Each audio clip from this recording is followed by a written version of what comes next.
Mimbar dakwah mengambil pelajaran dari ibadah kurban. Ditulis oleh Saudara Yayan Suryana SAG, penyuluh agama Islam fungsional KUA Leuwi Goong.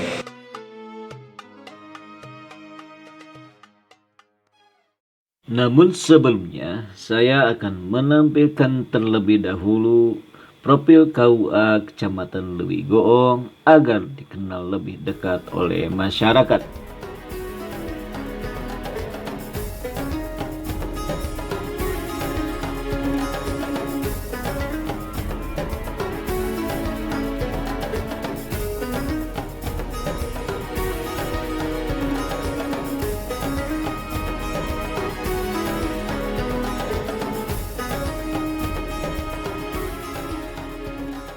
Assalamualaikum warahmatullahi wabarakatuh. Salam persaudaraan dan persatuan. Sahabat sekalian, setiap syariat yang dibawa oleh baginda Rasulullah Sallallahu Alaihi Wasallam senantiasa memiliki nilai pelajaran bagi kita semua, termasuk dalam hal ibadah kurban. Paling tidak ada 5 pelajaran bermanfaat dari syariat ibadah kurban tersebut. Di antaranya yang pertama, belajar tuntunan fikih ibadah yang disyariatkan oleh baginda Nabi Muhammad SAW. Berkurban ada aturan atau ketentuan yang mesti dipenuhi. Misalnya mesti dihindari cacat yang membuat tidak sah, seperti buta sebelah, sakit yang jelas, pincang atau sangat kurus, dan cacat yang dikatakan makruh seperti sobeknya telinga, keringnya air susu, ekor yang terputus, dan lain sebagainya. Umur hewan kurban harus masuk dalam kriteria, yakni hewan musinnah. Untuk kambing minimal 1 tahun dan sapi minimal 2 tahun. Waktu penyembelihan pun harus sesuai tuntutan dilakukan setelah salat Idul Adha. Rasulullah Sallallahu Alaihi Wasallam menjawab pertanyaan Abu Burdah tentang menyembelih hewan sebelum salat Idul Adha. Beliau menjawab, syatuka syatul lahmin. Maksudnya bahwa sembelihan Abu Burdah yang disembelih sebelum salat Idul Adha adalah sembelihan biasa dan bukan kambing sembelihan kurban. Sahabat sekalian, yang kedua, belajar untuk sedekah harta.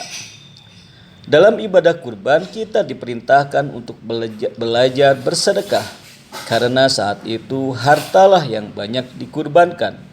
Ingatlah, harta semakin dikeluarkan dalam jalan kebaikan dan ketaatan akan semakin berkah. Allah Subhanahu wa taala berfirman, Bismillahirrahmanirrahim. Wa ma anfaqtum min syai'in fahuwa yukhlifuhu wa huwa khairur raziqin. Artinya, dan barang apa saja yang kamu nafkahkan, maka Allah akan menggantinya, dan dialah pemberi rizki yang sebaik-baiknya. Quran Surah Saba ayat 39. Nabi Muhammad sallallahu alaihi wasallam bersabda, "Ma naqasat shadaqatun min malin." Artinya, sedekah tidaklah mengurangi harta. Hadis riwayat Muslim dari Abu Hurairah.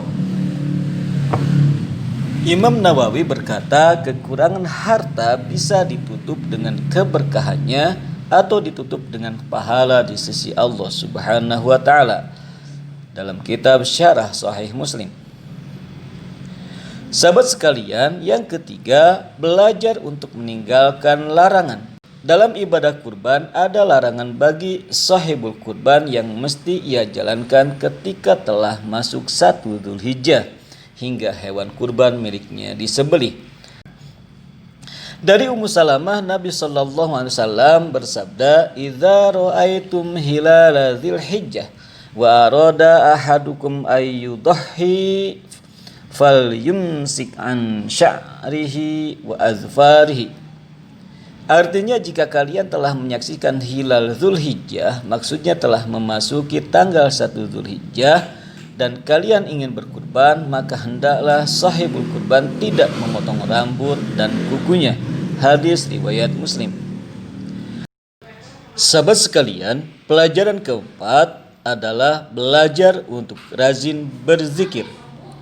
Dalam ibadah kurban diwajibkan membaca basmalah dan disunahkan untuk bertakbir saat menyembelih kurban.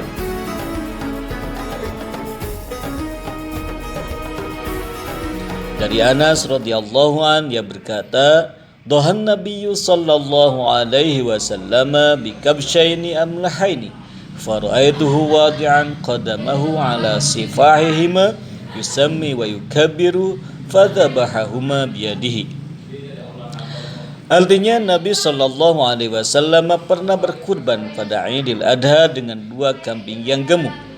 Aku melihat beliau menginjakkan kakinya di pangkal leher 2 kambing tersebut. Lalu beliau membaca basmalah dan bertakbir. Kemudian beliau menyembelih keduanya dengan tangannya.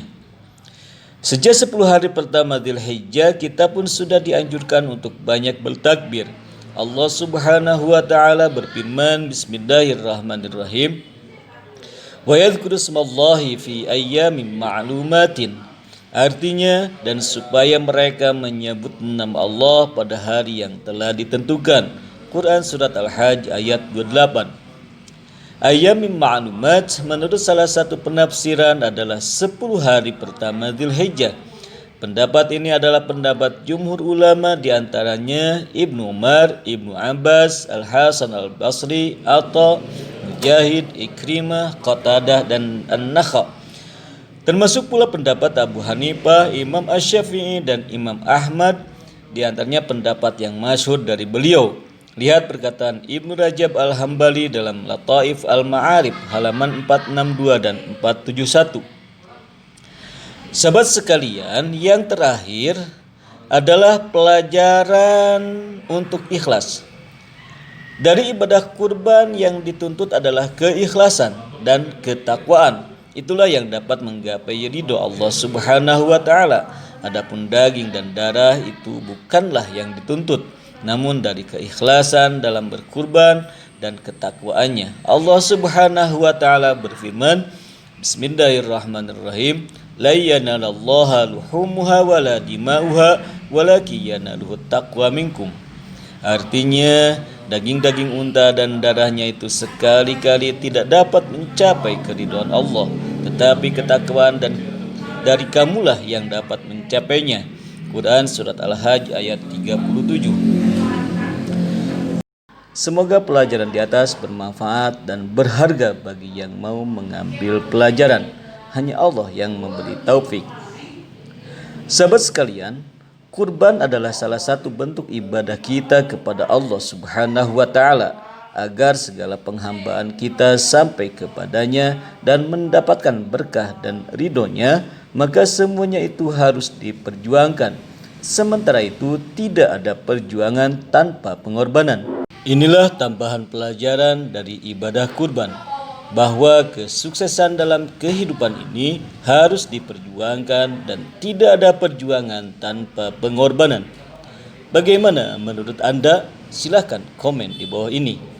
Demikian dan semoga tulisan Saudara Yayan Suryana SAG, penyuluh agama Islam fungsional Kawaluigong ini bermanfaat. Bila bermanfaat, dukung kami dengan like, comment, share, and subscribe. Dan jangan lupa bunyikan loncengnya. Demikian dan terima kasih. Semoga bermanfaat. Salam persatuan dan persaudaraan. Wallahul muwaffiq ila aqwamit thoriq. Wassalamualaikum warahmatullahi wabarakatuh.